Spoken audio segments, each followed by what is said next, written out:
this right now. So I am recording this session so that I can push this out to all of the participants and everybody else in EESD later this week. So welcome, and I am going to go ahead and mute myself, and Kayla, feel free to take over, and she's all yours. Thank you, Kayla. Okay, good morning, guys. First, thanks for your grace and your patience, and you guys are doing awesome. I actually have terrible internet at my house, and I had to come over. Oh, can you hear me now? Can you hear me now? Oh, no. Hillary gave me a thumbs up. Can you hear me, Kristen? Okay. So I have terrible internet at my house and had to come borrow my dad's internet. So this is a learning curve for all of us. I'm going to put a link in the chat to a PDF slide that I have made that I'm going to show you in just a second. I actually presented briefly, some of you may have seen the free Cami demo that I did at one of our teacher trainings back in December. As Kristen said, I stumbled across this. In my classroom itself, I have been using it basically as my interactive whiteboard, because then I don't have to pull up Workspace. I'm able to just operate on any document that I've already created. I can annotate on it and manipulate it. So I'm gonna share my screen with you and show you some of the things that are available. Okay, so here's the intro to Cami demo. There is the bit.ly link that I also just shared with you. This presentation is set up originally as the free, because I had shared it with teachers prior to having any sort of paid version available to us. I actually demoed it as the paid version and then let it lapse to see what would be available as the free version, so that if I still really liked it as a teacher, I didn't have to pay the money for it if the district wasn't going to do it. So right now we still have 2 weeks left of our paid version. So I'll show you some of the tools and things that are available under that version as well. Basically what it is it allows you to annotate over any document. You can write, you can draw, you can have a dictionary, you can text to speech. It integrates super seamlessly with Google Classroom, both as the teacher and as the student, because it's just an extension in their Chrome browser. So you can assign easily to Classroom. Students access it straight from Classroom.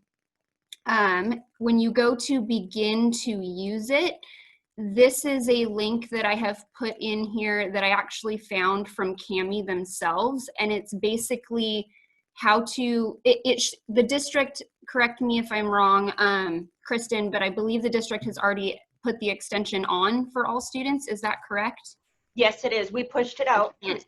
I can't see you guys as I'm sharing my screen with you, so no worries. Hopefully. Yeah, we see your screen, so it's all good. But I have pushed it out to. If a student needs to add it for any reason, these are the simple, easy steps to be able to add it. And there's also some links down here to the Cami handbook. Cami has a YouTube channel, which is super helpful because they have short little how-tos. I believe one of the videos that Kristen already gave you the link to was one of their videos from that YouTube channel. And the funny thing about Cami is that they're not based in the United States. I believe they're based in either New Zealand or Australia. So all of their videos have an accent with them. So if you have subtitles, they show up funny as well. But I had a 45-minute training from them when I first came across this resource. And they were super helpful with answering any questions that I had as well. I'm going to try and pull up here. Once you have the extension and you go to click it, it's just this little blue circle. You can open any assignment from your Google Drive. So you can go straight from Google Drive. You can open it if it's already on your computer. You can assign your assignments straight from Cami without going to Google Classroom, or you could just create blank pages for your students. Basically, what Cami is going to do is it's going to take any of those documents and it's going to make it into a PDF that the kids can annotate on. So I have made a brief PDF that we would be able to play with. I'll show you the link to that in our Google slide as well. Where is it? Well, sorry, I'm jumping all over the place, but this one right here is a student's view of, they annotated on it already. So you can see that if they're writing on it, they can turn it in straight from Kami. I took a picture of this in red because the free version, they can't turn in using Kami itself. They have to turn it in Google Classroom, but they can still be able to use it if our free version lapses. The tools that are available to you, I will go through those live as well, but this screen's helpful to know what's available if the free trial goes away. So the ones that are marked in red are for the paid version. You would no longer have access to those, but you'll see that you still have access to a lot of what is available to be able to annotate on your documents. So the one that I'm going to show you right now, you would find on our slides on the Let's Play screen, where you can open the assignment itself, or this link is to a Google Doc where you would be able to edit it if you wanted to share it with kids. If you're a first-time user for Kami, before assigning some assignments to Kami, you might want to just have a demo one saying, hey kids, like just try this out, see how it works. If you want the kids, it might be a good idea just to get the kids to play with it. Okay, so the intro to Kami practice page, this allows you in the paid version, these comments that you see on the side are in this comment section. So I know a lot of us are using Screencastify and we're using various other forms to create all of these links for the kids. With Kami, you can actually embed them in it. So if I wanted to do just a normal text comment, this is something similar that well, it's shown right here, that you would put almost like when you have a Google Doc or any other Google thing where you could be able to make a comment for. Same idea, it's just within the document itself. If you wanted an audio one, I'll play this short one that I've done. You will want to go to the fourth icon down, which looks like a square with a pen on it. Within that icon, you will find all of your highlighting, straight through, and underline tools. So you can embed an audio hint or things like that if you wanted to. You could also embed a video if you wanted the kids to see you. So I will briefly show this one. There were a couple icons that I didn't go over because these are available in the paid version. The second icon down on the left is the dictionary. If you select any of the text, as long as OCR is enabled, if you select any of the text, it will bring up the dictionary definition of that word for you. So if you click on dictionary and say you wanted to know what a highlighter was, you just click on the word itself. So this is in the paid version. It'll give you the definition of whatever that word is. So that's really helpful as well. It has text to speech. If you have kiddos that need accommodations to be able to have things read to them, you can highlight whatever it is you want read.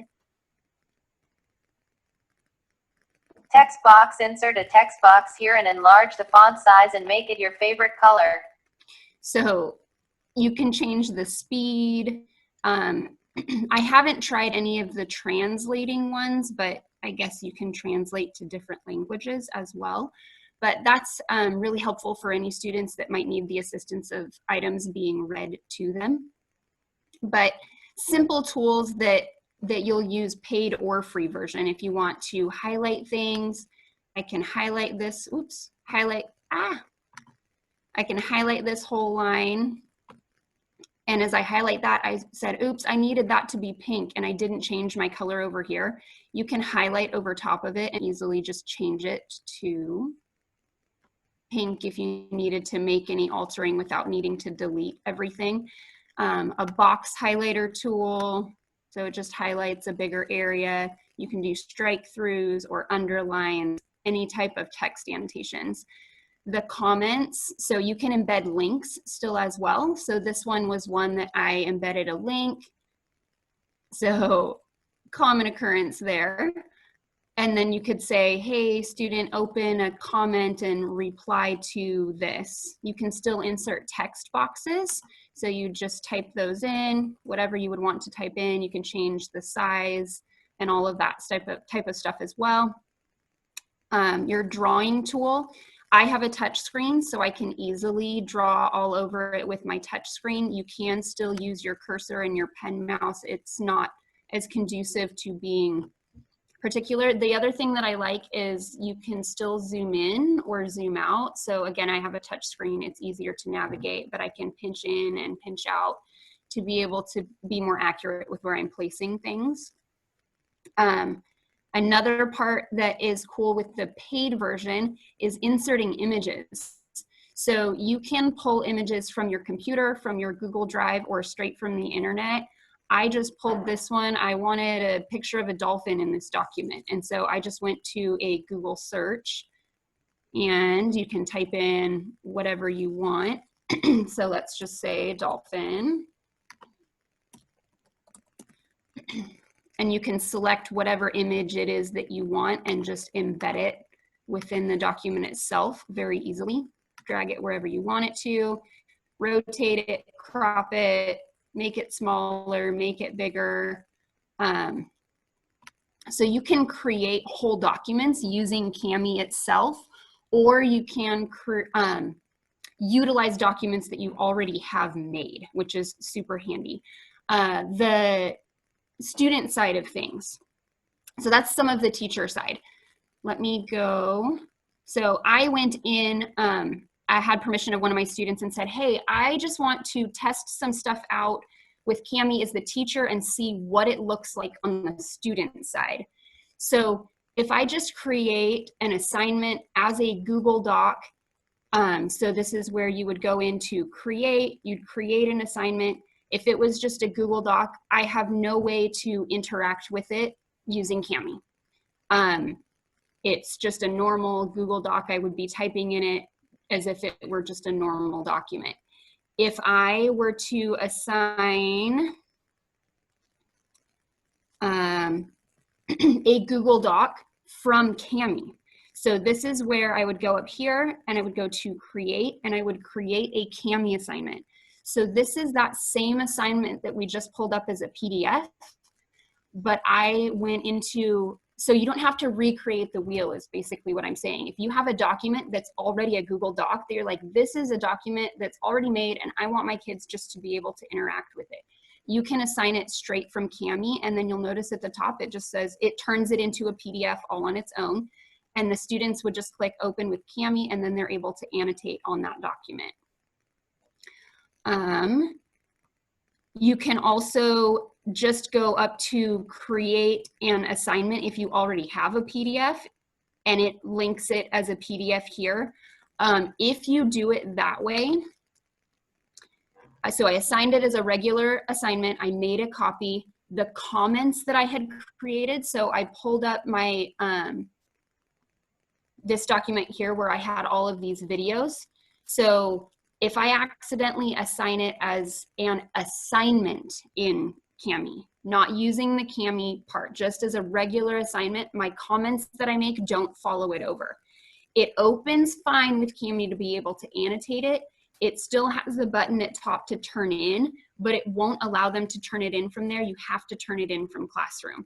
So if you had any assignments that were already PDFs, the key is basically to turn it in using this Cami assignment tool if you want them to be able to turn it in from the document itself. If that part doesn't matter, then they can just do it as an assignment and they would go back in and turn it in. So I will show you what that looks like from the student side as well. So this was all from the teacher side. From the student side, sweet Aaliyah Reber, some of you know her. She's been my guinea pig and very patient with me. But you go in and from the student side, so if I go to the PDF assignments assigned from the drop down, so when she's in this assignment, she'll open it with Cami. My comments, you'll see my comments followed it. That little annotation means that my comment followed it.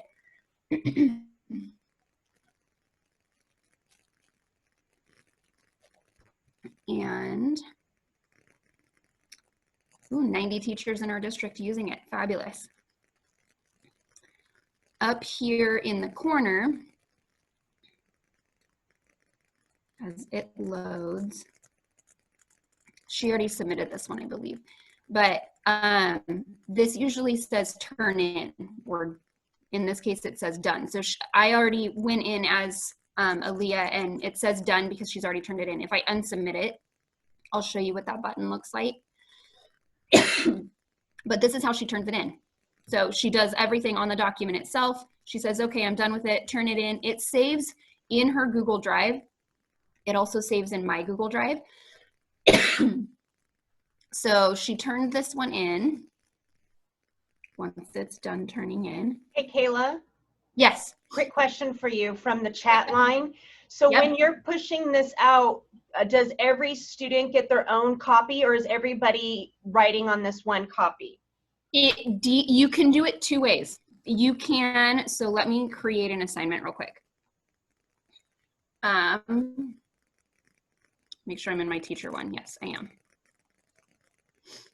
So you can create it to where, let's see here, Cami demo.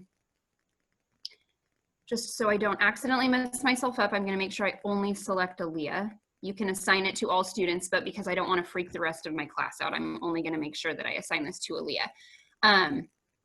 You're gonna pull the assignment from your drive or wherever it lives, if it's on your desktop.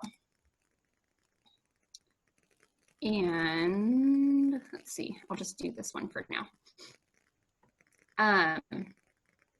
It defaults to make a copy for each student. So you can change this to where students share one copy. So if you wanted your whole class to be working on a collage of something and add their part, that would be sharing it as one copy.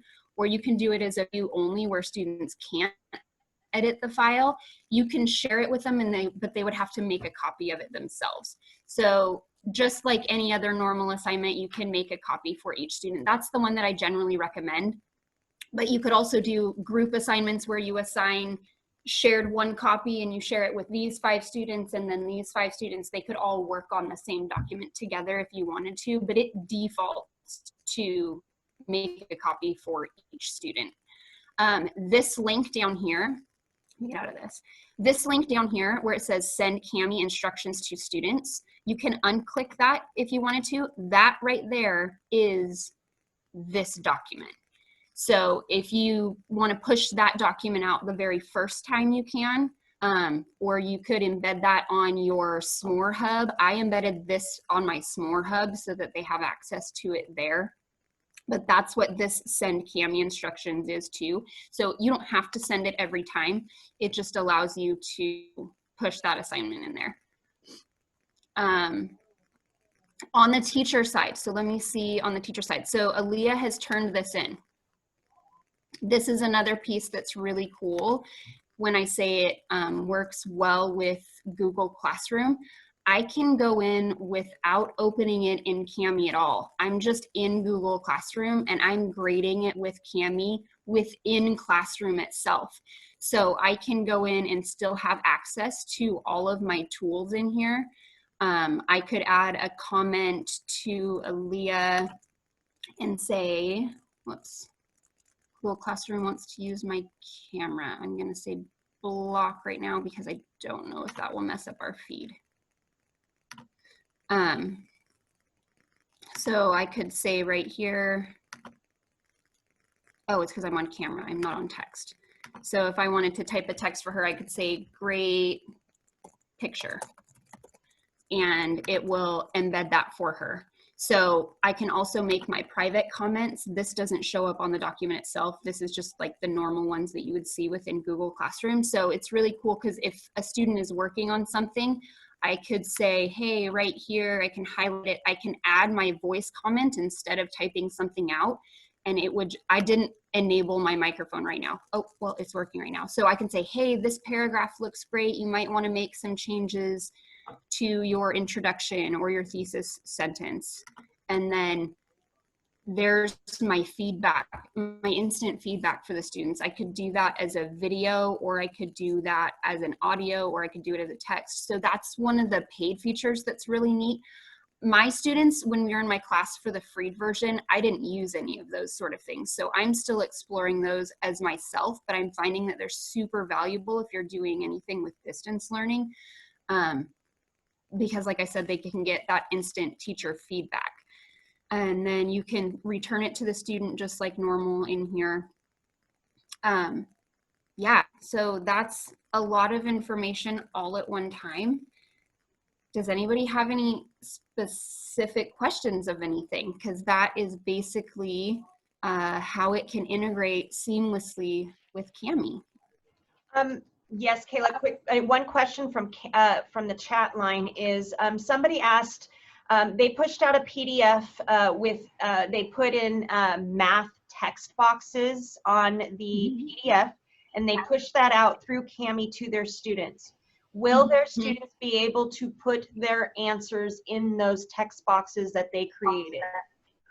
They should be able to. I think so. Awesome. Yeah, I personally, and I'll be a first to admit, I personally haven't tried that yet. You might even just be able to make a comment there in the assignment that says, click to add your text box, or you could make that a different color right there so they know the text box would be right there, but they should be able to, yeah. Awesome. All right, any other questions? It's pretty easy. Any other questions? Yeah, and the other thing that I would recommend, I put some links to it in that bit.ly link that I shared with you, the free Cami demo. There are some awesome, they're even like 1 or 2 minute long videos that Cami has developed themselves. Let me see if I can pull up their YouTube channel and you can see what I am referring to. Let's see, YouTube. So these would obviously be more from the teacher side, because if you needed to embed any Cami information for a student, you'd have to do that through Play Post-it. So this is more for the teacher than the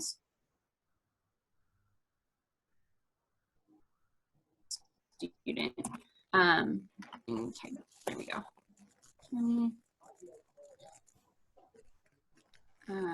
Let's see here.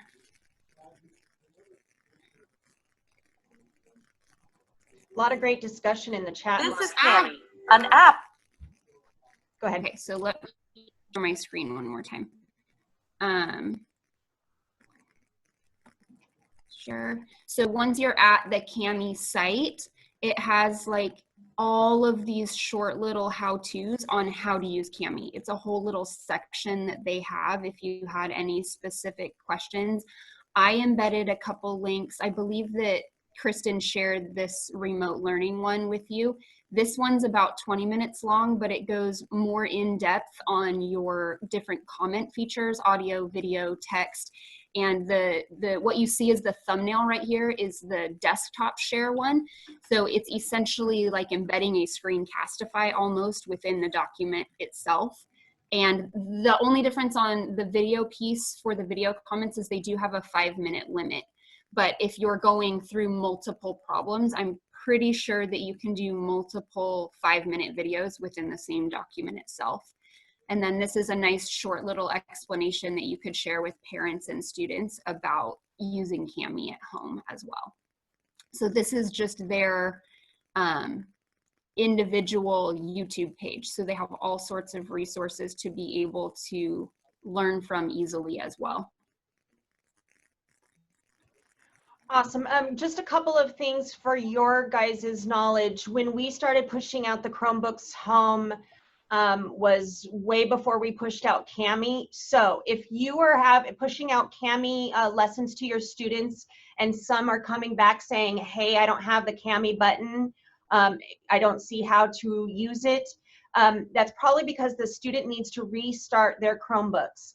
In my next teacher email that's going to come out to you guys for my next weekly email, it's going to say, please remind all of your students to restart their Chromebooks, because honestly, it's probably been at least a month that they've been restarted because we started pulling them out of carts and cleaning them and doing all of that.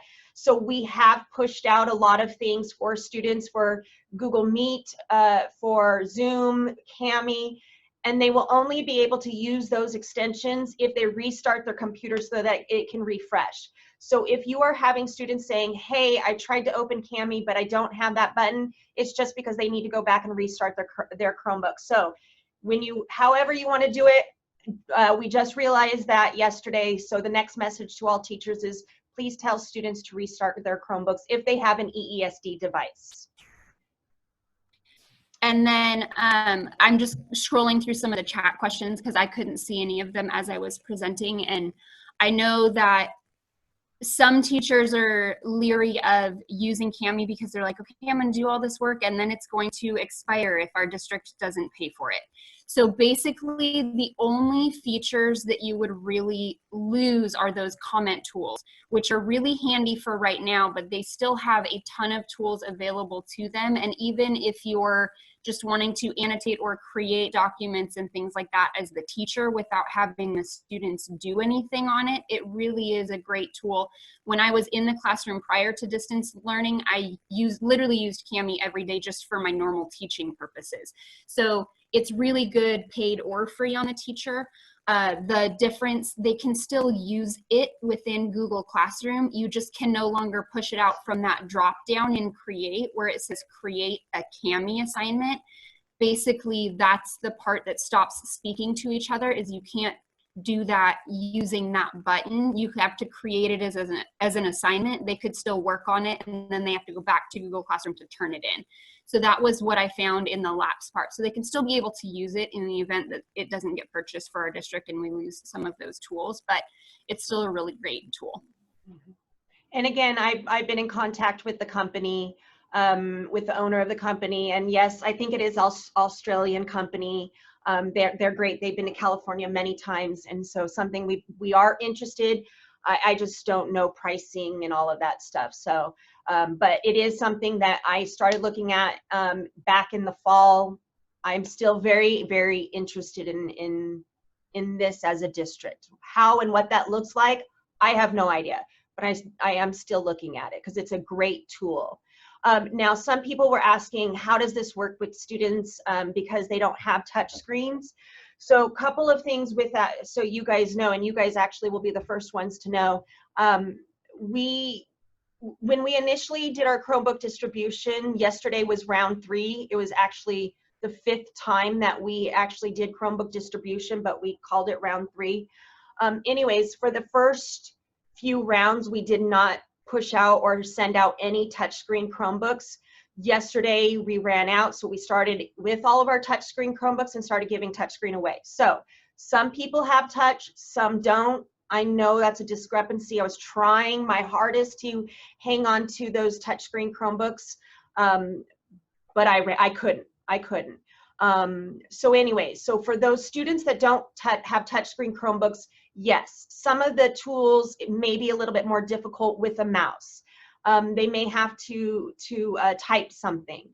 So yes, there may be just a few more difficulties trying to maneuver everything. Obviously, would be best with a touchscreen Chromebook. However, if you guys continue to use this next year, when you do have your Chromebooks in your own classroom, looking at almost every single grade level here will have touchscreen next year, that of the people that are in here 3rd and up. So because of that, it'll be more seamless and smooth for you next year with the touchscreen. Right now, because of distant learning, keep that in mind when you make your Cami assignments for your students, that some have touch and some don't. So you might want to use your tools and pick the tools that you want them to use based on that knowledge. So, all right, let's see, any other questions? So I see Hillary just asked a question. Hillary, I'm not sure if that Cami button will show up if they just log in to their school account from a non-school issued Chromebook. Oh. They might have to go through that Google Doc that I was showing you that said to download the extension. But as soon as they've downloaded the extension, they just type in their school Google credentials, or they say log in with Google, and it automatically pairs it, and they only have to allow Google or allow their drive to access it that first time, and then it just works seamlessly. So I don't know the answer to that yet. They might have to download the extension themselves if they don't have a No, they don't. If they're logged into their tower or laptop at home, but they have to be logged into Chrome. If the student is logged into Chrome, whatever device that is, a Chromebook, a laptop, a Mac, I don't care what it is, if they're logged into Chrome, every extension that we push out will be there, including Clever, including landing pages, including our bookmarks. Everything we push out will be there. But if they come in and say, I don't see it, the first thing I would probably say is you're probably not logged into Chrome. But if they're logged into Chrome, that's just like us going home and logging into our computers at home. If we're logged into Chrome, all of our extensions still show up. Same thing for the kids. So Kayla, is there a tool in Kami that does grading for you? It doesn't auto grade, Jen. It just allows you to pull up that assignment like I showed you where I was looking at it from the grading side as the teacher when a student had turned something in. It just allows you to interact right there on the screen without pulling Kami up in another screen. So it's almost like it's embedded in Google itself, or the Google Classroom itself, but it doesn't auto grade anything, no.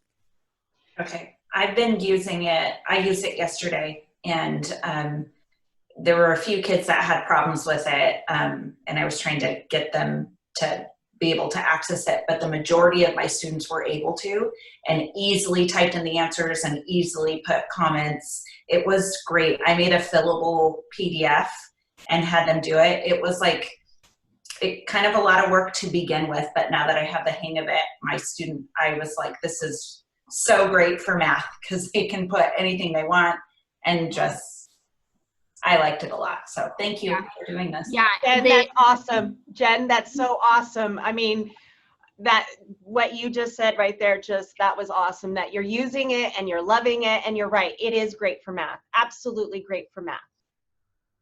It's also great for reading if we have the paid version too, because if the kids don't know a word, you literally just click on the word and it gives you the definition for you, or if you need it read to you, or that sort of stuff too, it's really helpful for those kids that need that extra assistance too. Or even with the highlighting, you can have them highlight, okay, depending on your grade level, highlight all the nouns pink, highlight all the verbs yellow. You know, you can go in and physically do that. You know, highlight phrases from the passage. Where's your evidence? Highlight your evidence from the story passage. You can easily get in a lot of those pieces with it as well. Let's see. So Jessica said that her students, when they're on their home devices, had to download the extension. That's good to know. I will look into that. They shouldn't have to, but I will look into that for sure.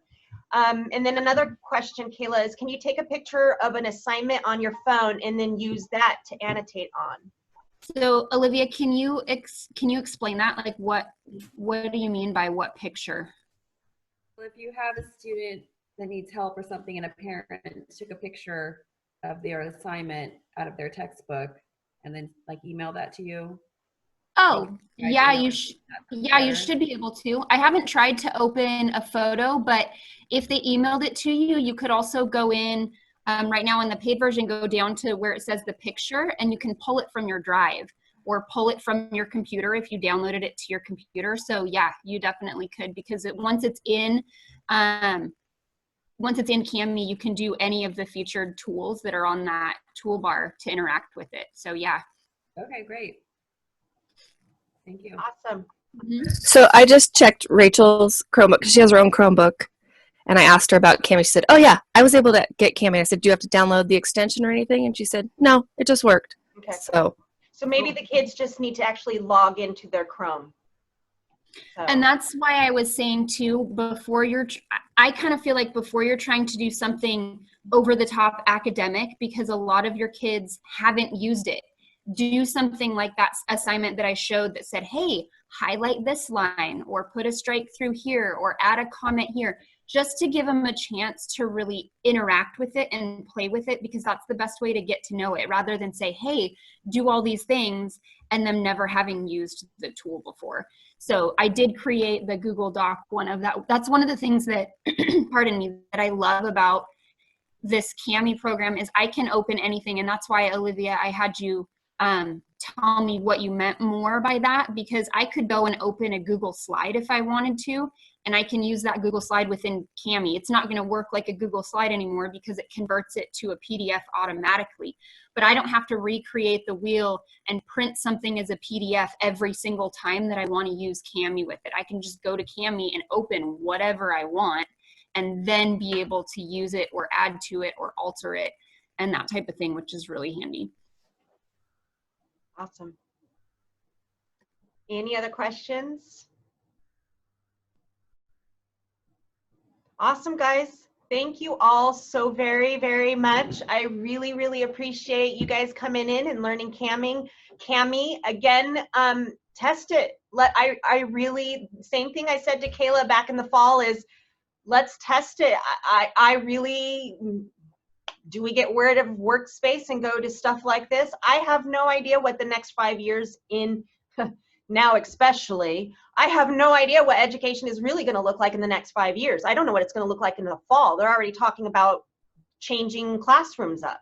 So we have no idea what it's going to be looking like, but this is a great tool that can take us to the next step of pushing out all of our CPM PDFs, our everyday math PDFs out there, anything and everything. We can push that out and have our kids work on them interactively. And again, next year when most of us, if not a good chunk of us who are testing, have touchscreen Chromebooks, this will be very smooth in your guys' classrooms. So we're here. If you have any questions, feel free to stay and ask questions. Kayla, thank you so very much. Again, she's our powerhouse. So honestly, to be perfectly honest, friends, if you have any questions at all, please email Kayla. Kayla, we'll talk. But please email Kayla.